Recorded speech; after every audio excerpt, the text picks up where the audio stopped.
Welcome to Heavy Duty Conversations. Today's episode is a real treat as we explore the world of heavy duty training with Paul Becker, the author of the book Mike Mentzer and Me. With over 40 years of experience in Mike Mentzer's teachings, Paul shares insights of his book and recounts his meetings with the legendary figure himself. Join us for an enlightening conversation about Mike Mentzer's legacy in bodybuilding and fitness. Let's welcome Paul Becker. Okay, today in my show, I have Paul Becker. Welcome to the show. We're going to have a nice conversation about, of course, about your book. Great book, really, I loved it very much. And of course, about your meetings with Mike Mentzer himself. Very interesting. Yeah. Can you tell us a little bit about yourself, that we know who are we talking about, who we're talking with? Well, I first started training in 1978. I had just turned 16 years old. Mike Mentzer was very popular back then. And I had gotten his book in 79 and felt that was the best way to train. I've been training pretty much exclusively high intensity training for the last 45 years. And I've done some contests. I competed natural, but I was in the NPC, which isn't natural. No. But I still did pretty well. I won my weight class in the state level and placed third in my weight class at the national level. So not too bad. So you didn't start with volume like most of us, that we fell into the trap. We didn't know anything else than Arnold Schwarzenegger and volume training. You know, my first workout I ever did was actually high intensity, just instinctively. Because I like to work hard, so I just did one set per exercise, a handful of exercises. But then I started reading the muscle magazines and Arnold's book and everything and thought, oh, I have to do more. So I only did the volume training maybe for 6 months or so and really wasn't getting anywhere with it. And then when I ordered Mike's book and read it, it made sense to me. And I was like, well, that was what I was originally doing anyway. Similar, you know. So I just went back to that and I've been doing that ever since. Yeah, so you made already the connection, because I had this also when I started training. I didn't know anything about high intensity training. I'm 53 years old, so you're a bit older than me, but there was no internet. Yeah, we didn't have internet. We only had the magazines, so we read what was in the magazines. But when I started training already, I started already with so high intensity actually that the volume didn't make any sense. It didn't make sense to train for 1.5 hours because I couldn't. So later I found Dorian Yates. It was my first high intensity trainer that I experienced, and I thought, yeah, that made much more sense. One set per exercise, a few exercises, and there we go. So yeah, instinctively, the same as what you had already. You have already the mindset of training hard, and then the high volume doesn't make any sense. Yeah, exactly. Yeah. So yeah, my first question, actually, this is the question that is already burning with me for a while already. You met Mike Mentzer. How came that? How did that came? How it went? Well, you know, it's an interesting story. I was in the gym, like I said, in the volume training for a bit, and the manager at my gym told me, I think that Mike Mentzer has this all figured out. And I said, okay, why do you think that? And he says, because he's doing 3 to 5 sets per body part. Everybody else is doing 20, yet Mike's growing faster than anybody. And he literally took the magazine and ripped out the order form for Mike's book and gave it to me. He was sitting at his desk. So I sent away for that and I read it and I said, this makes total sense. And Mike was always very kind to me. I mean, you can see in my book that he wrote a very nice, he signed the book and wrote a very nice message personally for me. And so I was in New York at the time. Mike was in California, so that seemed, forever away. But I kept in touch with him back then. It was mail, and I, bought if he came out with something new, new book or something, I always read it. And then in the early 90s, he started doing phone consults, and I would call him and talk to him every once in a while, but I was still in New York. And then I moved to California, and I'd still call him and talk to him every once in a while. And he'd always say, like, hey, come to the gym. I'll put you through a workout. And thinking, oh, there's always time for that at the time. I put it off. And then finally, we were going to move out of California to Oregon for my work. And I said, oh, my God, I better go. I better go meet Mike, because when am I going to get another chance? I'm moving out. And so I called him up, and we set up an appointment. And it was funny because I called up and I talked to Joanne Sharkey, and she said, oh, did you want Mike or did you want one of our other trainers? And I said, yeah, I'll take Mike. Of course. A crazy question. So we had it all set up, and it was in Santa Monica, and went to the gym. It wasn't at Gold's. He wasn't at Gold's anymore. I forget the name of the gym. But it was a really good gym. And, I went in and I said, I'm here told the guy at the desk, hey, I'm here to get trained by Mike Mentzer. And he said, oh, he's right over there. So that was something after, this was 99. So I had been, about 20 years already, already been following this guy. And here he is in the flesh. So that was pretty exciting. Got to shake the man's hand and meet him. And he was a really nice guy, and we got along really well. And first workout we did, I believe, was a leg workout. And he also evaluated me a little bit, he put his thumb and index finger around my wrist to see how big that was. And I said, oh, I'm very, I have a small frame. And he said, no, I think it's medium. You should see how small Robbie Robinson's wrist is. So, and then when he'd take me through the workouts, and if you need to ask any questions about those, we'll get to that.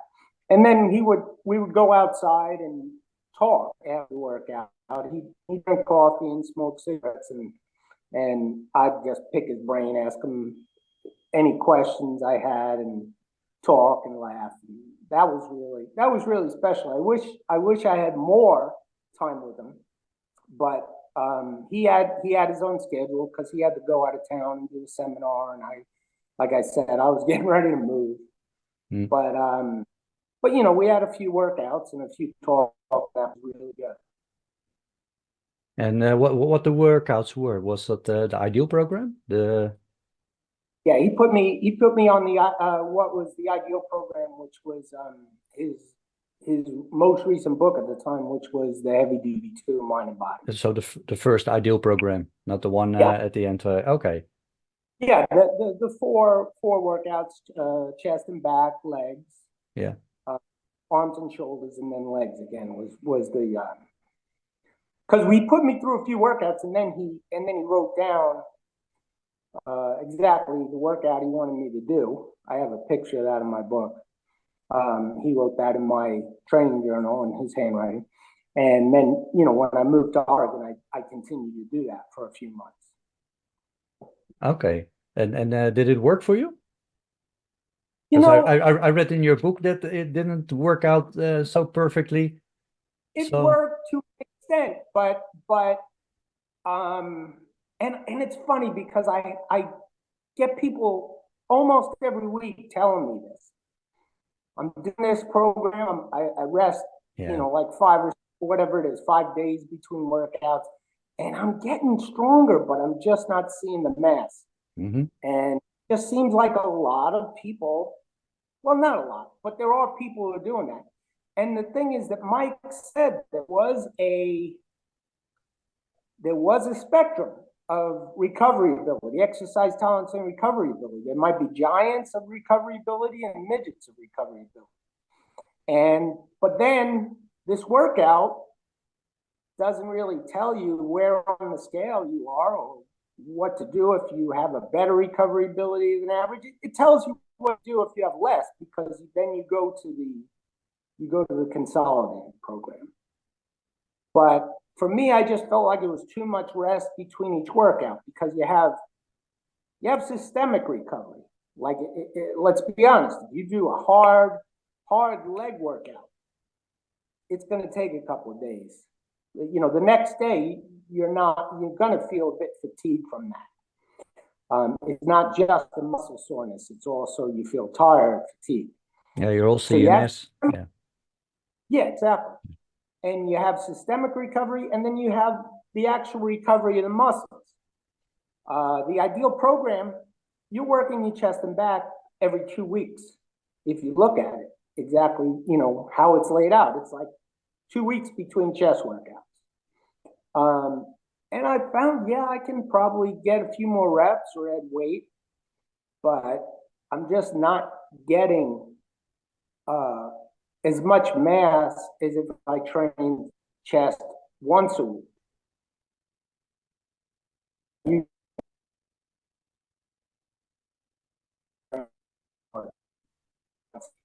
You're breaking now.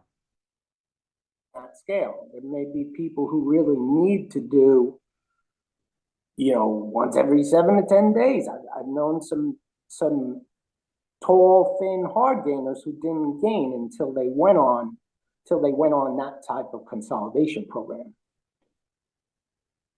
Okay, and you tried it yourself, the consolidation program, that you thought, okay, let's see. I take the basics and then see how my body reacts on that. Yeah, I've done about every version of high intensity, heavy duty there is. And yeah, I've done workouts that are that low in volume and low in frequency. But I've also done a consolidation program that was like like basically way back when, before there ever was a consolidation program. I remember reading an article where Lou Ferrigno says if you do squats, bench, and rows, you pretty much work the whole body. So I tried that, but I did it 3 days a week. I did it like Monday, Wednesday, Friday. Yeah. And that seemed to work good. And I have worked out where I've worked out maybe once every 10 days or so. And like I said, I get stronger, but I don't see as much size growth unless I'm training a little bit more often. Okay. But you got to balance it with, am I recovering enough, both systemically and locally? Are the muscles recovered enough, or am I physically recovered enough to do my next workout? Yeah, but you would think then when you get stronger, you also get bigger. That's why Mike said, okay, as soon as you not get stronger, take more rest days and go on and go on and go on. And some people think, yeah, well, okay, and now I'm already resting for 10 days. And how do you see this? You would think that would be the case, but it just doesn't seem to exactly pan out in the real world. That just because you get stronger, you're bigger. I was just talking to somebody the other day, and there is a like after you work out, there is a increased protein synthesis right after a workout for a couple of days, and that goes down. So then, so if you could do that, so if you don't get another protein synthesis raise for 10, 14 days, you probably won't put on as much mass, but you can get stronger. I mean, there are athletes that can train for strength and don't necessarily get bigger. There is a way to train more for strength. It doesn't mean no size, but less. You can train where you increase more size than mass. You could also train that you can increase more mass and less strength. I don't know. I don't know if Mike ever talked about these things exactly, but just in real world experimentation, it does seem that that's the way it works.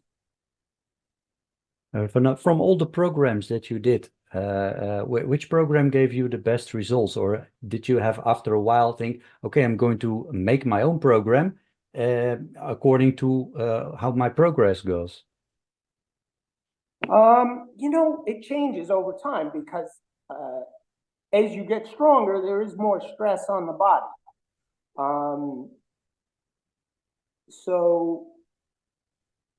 There were times, like I remember when I went on an every other day split, because originally Mike's routine in the book that I first got, in his very first heavy duty book, which was released in '78, was a 4-day-a-week program. where you train half the body on Mondays and Thursdays and the other half on Tuesdays and Fridays. And I did that quite a while, made good progress, but then I just seemed to get too fatigued and everything, and I didn't know what to do. And then I switched to an every other day split. So you do half your body rest a day, do the other half rest a day. And that was really good. I made really good progress on that program. And so did Mike Mentzer. But he would also take, if he needed even more than 1 day rest, if he still felt fatigued from his past workout, he would take another day. So he might take 2 days, one workout, 2 days, and then one workout. So that is one of the best programs I did. Also, I did the breathing squats program, the book Super Squats, and that I did really well. I gained more body weight on that program than any other. A little bit of fat, but a lot of it was muscle too. And that was kind of. Go ahead.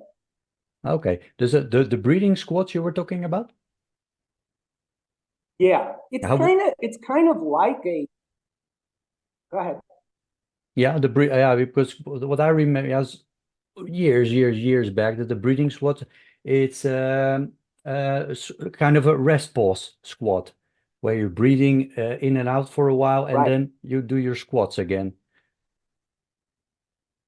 Yeah, it's kind of like the consolidation program where you just do a few exercises for the whole body. But when you do those squats, you do 20 reps, and you do take pauses between each rep to get some deep breaths, maybe 3 in the beginning, and then later on you might be taking 5 or 8 breaths between each rep of squats, and you squeeze out 20 reps in total. And there's something about it. There's something that you're working the biggest muscles in your body, which is legs, and you're getting all that oxygen in. There is something that seems to really help you grow. Yeah, and, so it's hard to. It's pretty intense. Yeah. Yeah. So that was one of the programs I did too. Okay. But you can overdo it too because you're supposed to drink like a gallon of milk a day and all that. You can do it too much and put on a lot of fat, which you don't want. Yeah. Well, that was the good old days. Good old days advice. Yeah. Yeah. Do you also use, I think I read it, yeah, I read it also in your book about the set extensions, pre-exhaustion, rest pause, trisets even. I didn't read this for a while. That's already a long time ago that I read about trisets. Do you think it's necessary or it can help you? Yeah, I mean, well, the basic program is you just do your set. But occasionally change things up or to increase intensity. You can use pre-exhaust or like usually I'll do 3 sets. Not 3 sets, 3 exercises per body part. And so I'll do, let's say let's say for legs, that would be a leg press, a squat, and a leg extension. So that would be the normal workout. A set of leg press, rest, a set of squats, rest, and a set of leg extensions. But every once in a while, I'll change things up. I'll do first leg extensions, no rest to the leg press, and then rest a little bit and then do the squats. Or every once in a while, I'll do all three. I'll do a set of leg press, leg extensions, and squats. That was what Arthur Jones used to do with Casey Viator for a leg workout when he won the Mr. America. So it's just an occasional increase of intensity, because intensity has to do with how much work you do in a unit of time. So here you compress, no rest in between. But it's hard to do that all the time. So every once in a while, it's enjoyable to change things up, and plus it increases the intensity of the workout. Yeah, I think I can imagine that if you do this too often, that you're going to burn out very quickly. Exactly. Especially if you're natural. It's hard to do all that and recover and keep going with it. Yeah, because you're a lifetime natural. So when you were telling that you did from the workouts that Mike Mentzer himself did, then I was thinking, yeah, as a natural, that's pretty hard to do, especially for your recovery system. But yeah, you were of course still a beginner, first few years maybe that you were training. So I was a teenager. That kind of that helps. You get away with certain things, and people have to realize but that. Yeah, but people have to realize that it's not for everybody. I mean, first you have to have you have to be a teenager. You have to be a beginner. That you cannot push yourself. You're not using the weights that you're using when you're training, of course, for 10 years. Intensity is not there yet so much. So yeah, you have to really realize that it's not just something that if somebody starts at our age that they can get away with. Yeah, exactly. That doesn't work like that. Yeah. I read also about in your book about a little piece about the super slow. You're not a big fan of it? The super slow movement. Yeah. No, it's funny. I just saw an interview with John Hart, and he said what I said. When you do super slow, the first time you do it, it's amazing. But then it doesn't work like that ever again.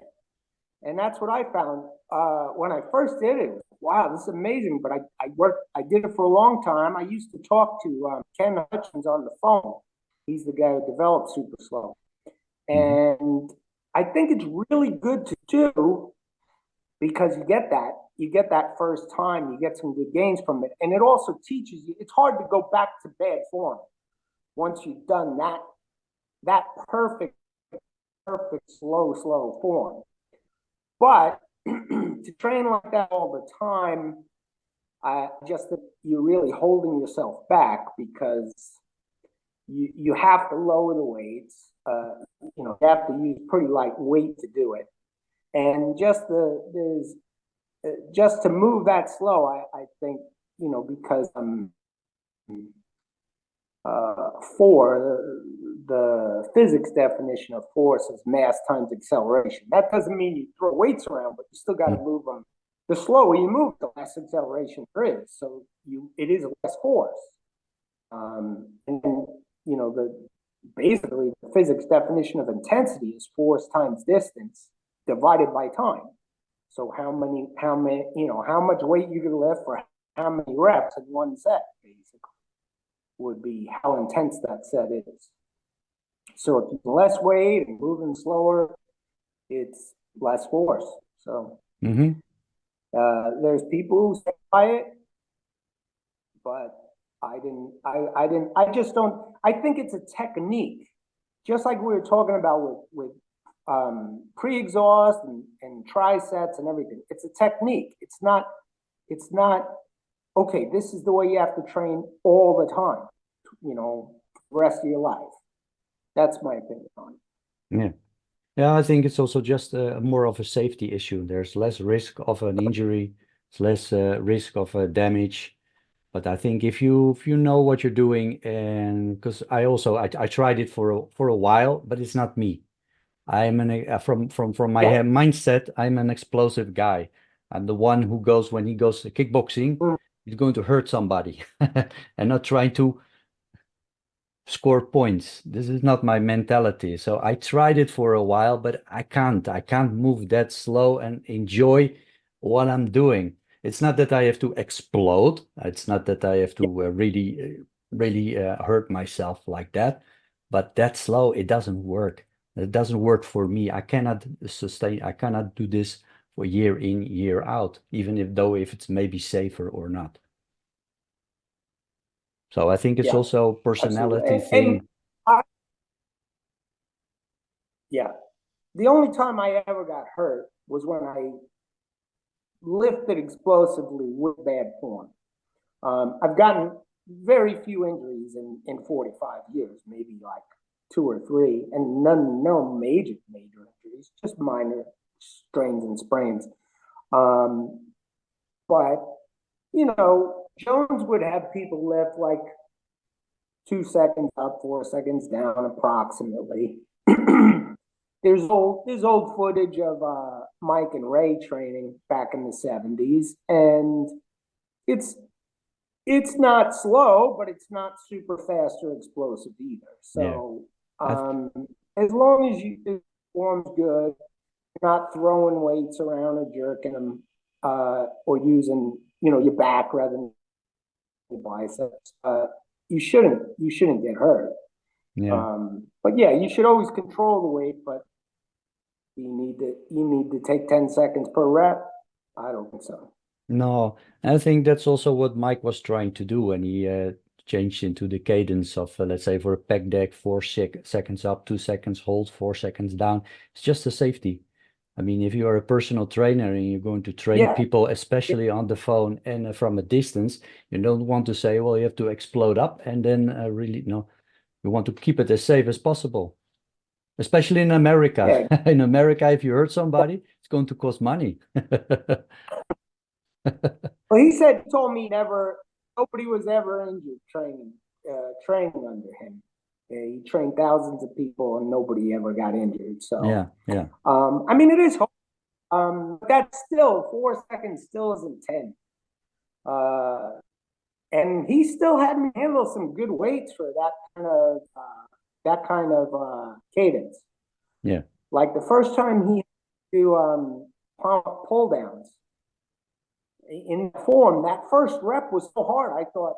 I told him, Mike, the weight's too heavy for me. I figured I'd get like 3 reps because it was so damn heavy and felt so hard in that form. And he said, no, you'll be fine. You do 6 to 8 reps. And somehow he got me to do 6 to 8 reps. It's good to have somebody there to push you and encourage you too. Especially Mike. A lot of times, yeah. Especially someone like, right? So, I surprised myself because if I was home alone, I probably would have stopped after that first rep and lightened up the weight, thinking it was too heavy. But he just told me keep going. You just stayed, and I did. So. But so we go back to, because I still thinking of Mike Mentzer and you training. What was you did not do only legs? You go home and then you did more workouts with him? Yeah, then we did legs that first workout. Yeah. And that pretty much like leg extension, leg press. That was in that Nautilus machine that it's the same. You can do a leg extension and immediately do a leg press. It's in the same seat. And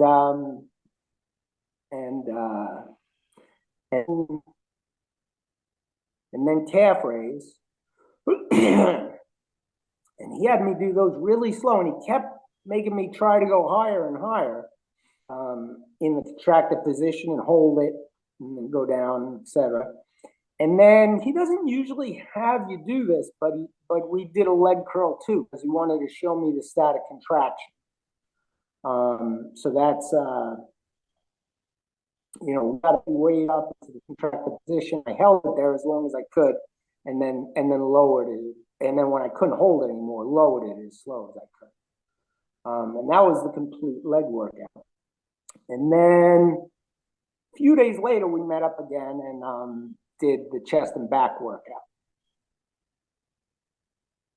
And that was the original, so and that was pretty much pec deck incline press. Pec deck incline press, and then the pull downs that I told you about, and then deadlifts. Yeah, that was that. Mm-hmm. Yeah, that was that whole workout. So no pullover yet, not the Nautilus pullover or some other pullover machine. What he later recommended. He was. Early he was recommending a pull down, pre-exhaust. Yeah. But at this point, he felt that was too much for them, that they didn't need that they didn't need it. So he was just having me do the pull down for back. Was he motivating you while you were doing it, or just standing looking around I don't know, at the furniture, at the girls? Oh, no. Or was he really into you as a client or a future client, and he was really there for you?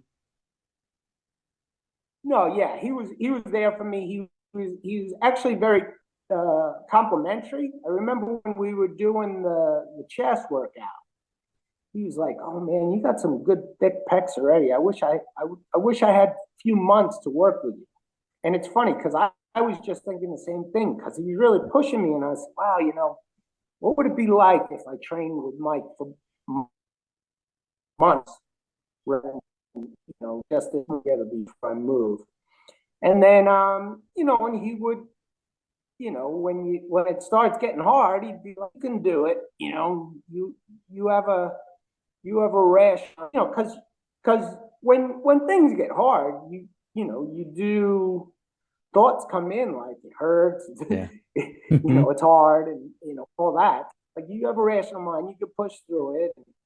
He said, if it was an earthquake or something, your life depended on it, you'd get 2 more reps. If there was some naked girls here waiting for you, you'd get 3 or 4. Yeah, that's motivation. Talked about that, and he said that. Yeah. He said that made him laugh. And it's funny, but I understood, and I just kept pushing it. And that was probably the hardest superset we did, was the leg extension leg press. Yeah, that's brutal. Big muscles and pretty heavy weight. So. Yeah, that's brutal. But yeah, he was a really good trainer, right? He certainly wasn't just there to collect money, and he's bored and he's looking around. That wasn't it at all. He was right there with me. Yeah, he wasn't the diva walking around. Look, I'm Mike Mentzer, and I'm going to make money from you. And actually, I don't care if you fail or succeed. It was not like that. No, no. And you know what? It wasn't even that expensive. I remember one time I went to some other gym, like a 24-hour fitness or whatever they call it. And some 20-year-old kids telling me, "Oh, I can do like 60 a session or something." And I said, I bodybuilders charge me less. Because Mike, I think, was charging me 40 or 50 workout. It wasn't a lot of money. I mean, it was short workouts, but he wasn't either. Yeah. It was like I would have been happy if I would have started earlier, or if I stayed in LA. I would have been happy to work out with him a few times a week. At that point, would have been fine. Do you still use something for yourself as a motivation? I mean, you talked about it already, and I know exactly what you're talking about when you're mid-set or at the end of the set. and everything's going to hurt, and you get all kinds of alarm bells in your head that you have to stop. You have to stop. There's something going on. It's not going right. There's something. I mean, and I think many people who start HIT or do HIT or try HIT anyway, they can't push through that. And I've seen this with many people that I have trained with, and I have trained that it's not many people who can push through. How do you do that? How do you reset actually in your brain from, okay, from now the set is going to start and I'm going to ignore everything what happens?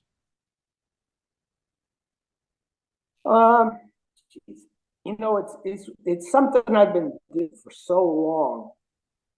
I remember the first time I joined the gym, I was doing like a machine preacher curl, and I was only like 17. So one of the men at the gym was pushing me to failure, and he's like, "Keep going, keep." And then he turns to this guy, and goes, "This kid's a virgin to pain," you know. So, it's one of the things that you know, after 45 more used to it, you know. Yeah. And you know, there's times, let's be honest, there's times I'm more motivated than others.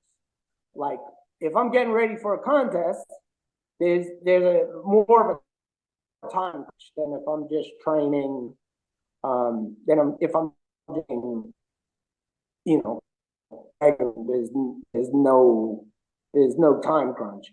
There'll be sometimes like, oh God, I'm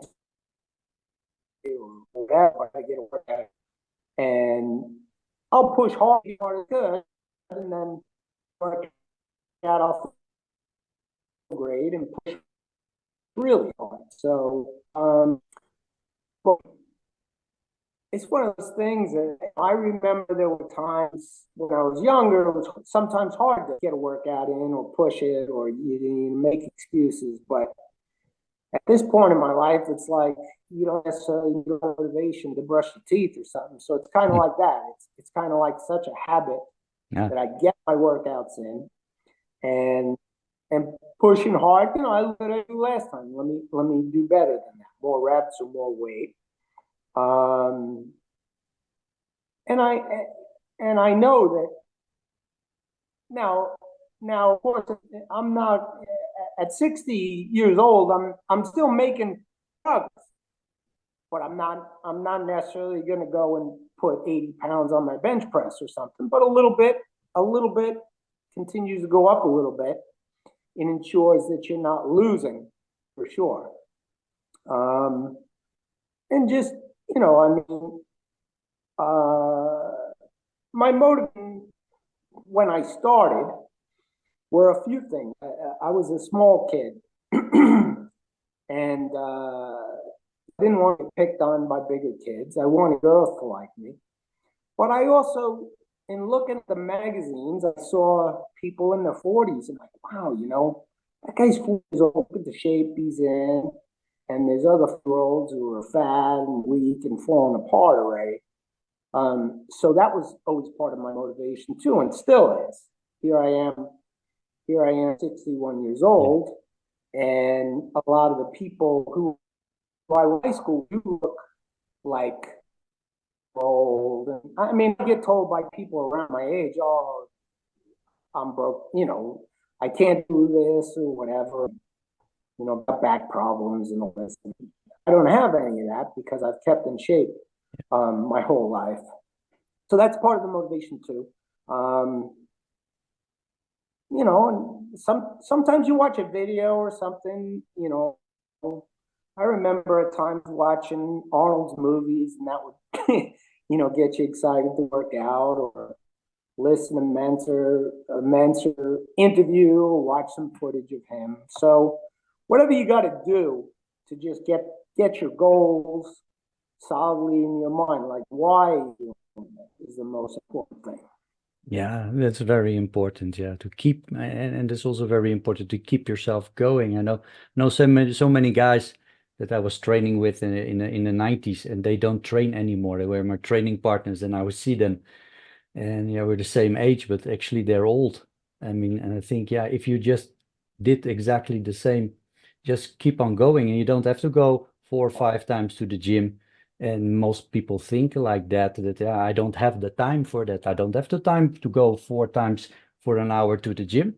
And then I say, yeah, but listen, I train only 2 times per week and only 15 or 20 minutes. And then they look at me like, yeah, actually, I don't have any excuses, right? I mean, if you do it right, you don't need that much time. Because I remember I was with this same group of friends that don't train. Oh, still one trains, but we were in the States in the early 90s, and I still remember we were there and we see some guy in his 50s, for us old guy because we were early 20s, on a motorcycle with Right. big arms. Anyway, for us, they were big arms. Probably they were 42, 43 centimeters, maybe 17, 18 inch. And we look at him and yeah, this is how we want to grow old. And now I'm looking, I'm become 54 in 2 months, and I am that guy. So I accomplished what I then in my early 20s thought, yeah, this is how we want to become old. So this is very important Exactly. that and especially on your age also you still need this motivation, this yeah, you became what you want to become, but it should not be that okay, I accomplish what I have and I don't have to anymore. No, you still want to go on. And I think many people miss this also. They just miss this fire that keeps you going and keep you going to the gym and work hard. Yep. You know, the biggest secret is consistency. You could do a lot wrong, but if you are consistent, you know, you're still gonna make progress. And that doesn't mean you don't miss a workout here and there, but you get right back on that horse. You know, you don't let it go weeks, months without miss workouts or something. And it doesn't have to take a lot of time. I work out pretty much 3 times a week for 30 minutes. That's not a lot of time. And the other thing is, I believe that the older you get, the more important strength training. My father, Yeah. my father lived to 91 years old, and I believe he would have lived even longer if he did just some strength training. And he would do it every once in a while, but he wouldn't keep it up. During his lifetime, he'd sometimes go, "Hey, what should I do?" And I'd tell him, but he'd do it for some weeks, and it would slip and everything. But in the end, at 91, my father was a fairly big, strong guy when he was young. But at 91, he was 5'10", and he was around 100.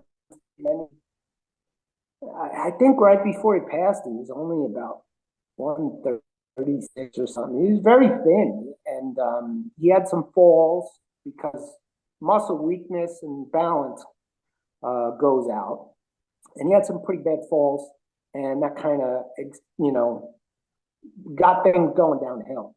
But I believe if he did just a minimum of strength training, even some deep knee bends and some push-ups or something, wall push-ups, whatever it is, he would have lived longer because Yeah. overall his mind was still there, and he really didn't have many helps. Um, so it really was the atrophy, the weakness, and then of course the impacts because he had some bad falls where he couldn't even Yeah. get up from.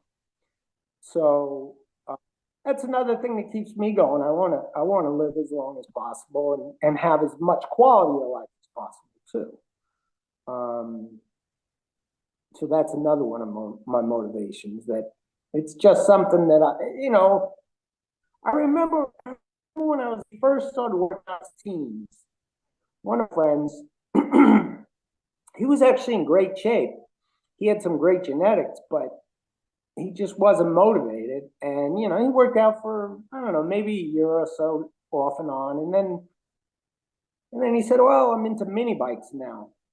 Oh, I was like, "Okay, I didn't know it was like just a hobby passing phase to you. For me, it's something I'm going to do the rest of my life. And I knew that even at 16, 17 years old, that I was always going to do this. Yeah.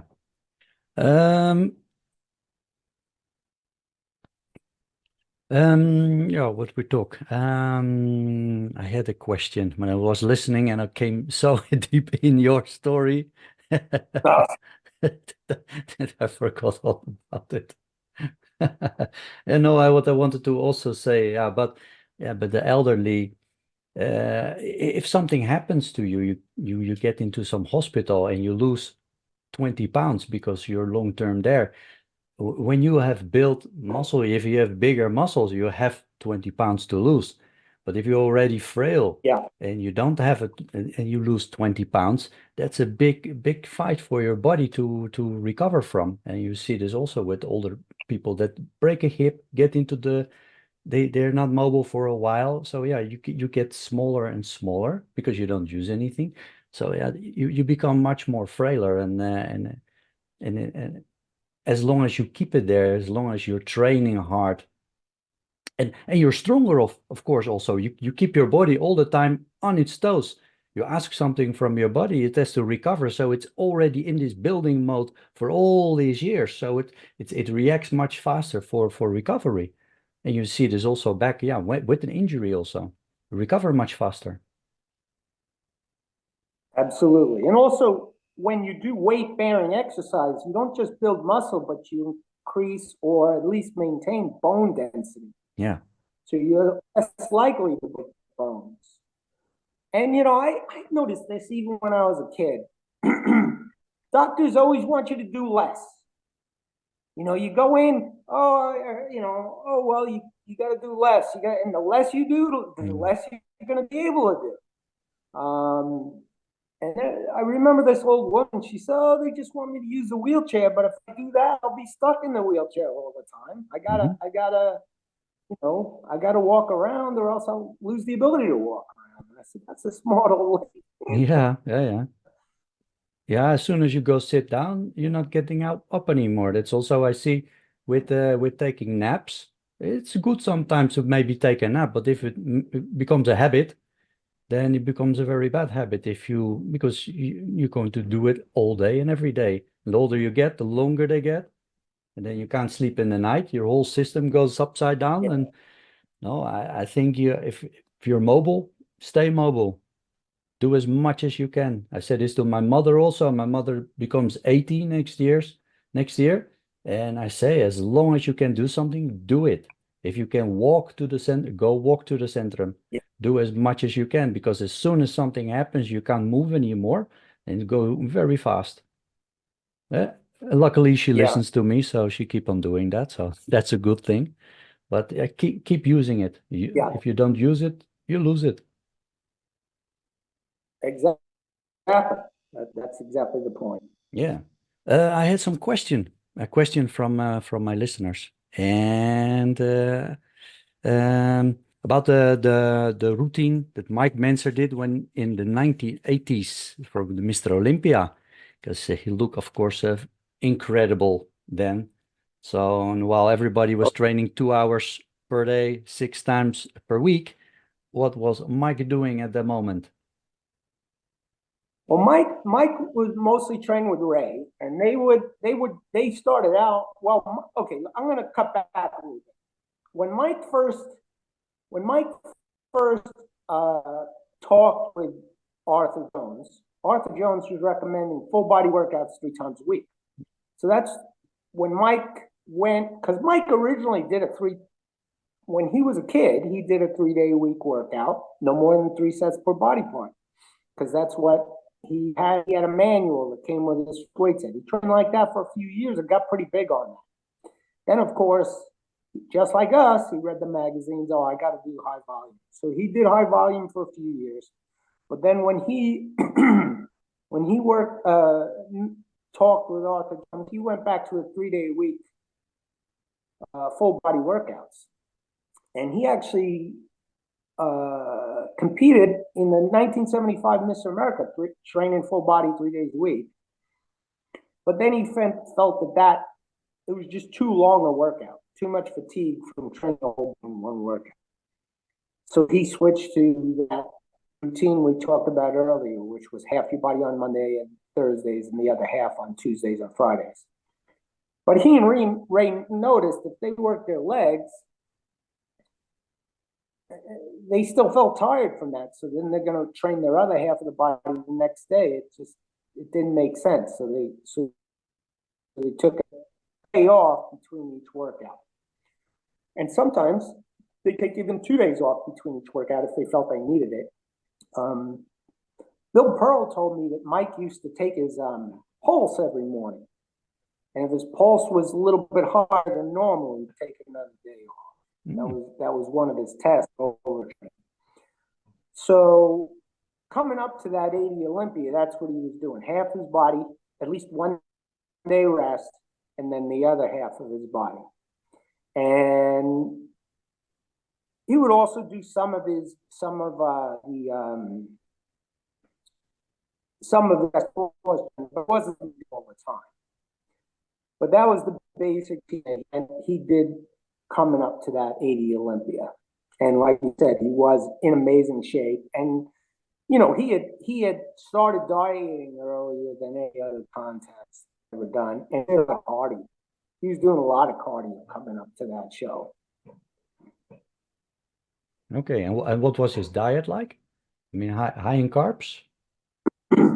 Well, you're talking about ice cream, you know, eating ice cream. So well, here's the thing. Most people were doing practically zero carbs back then. Arnold and them would pretty much do a high protein, zero carb diet. I think the only carbs they would take in during the week would be from like cottage cheese or something, but they wouldn't eat bread or anything like that. So comparatively, what Mike was eating was higher carb. He recommended a diet that was 60% carbohydrate, 25% protein, and 15% fat. But he also made sure, he was basically just making sure his calories were low enough that that he was still burning fat. And he felt that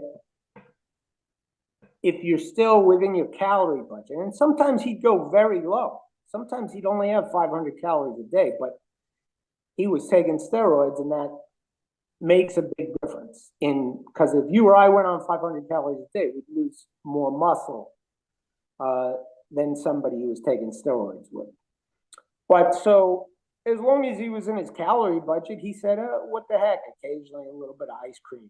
But he didn't go crazy. He didn't eat a pint, you know? No, maybe, it's more, maybe yeah, a little bit more, that. more provoking people.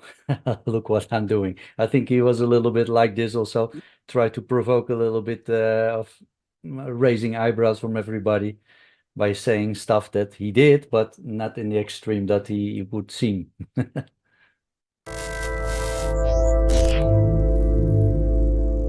It's funny because he did practically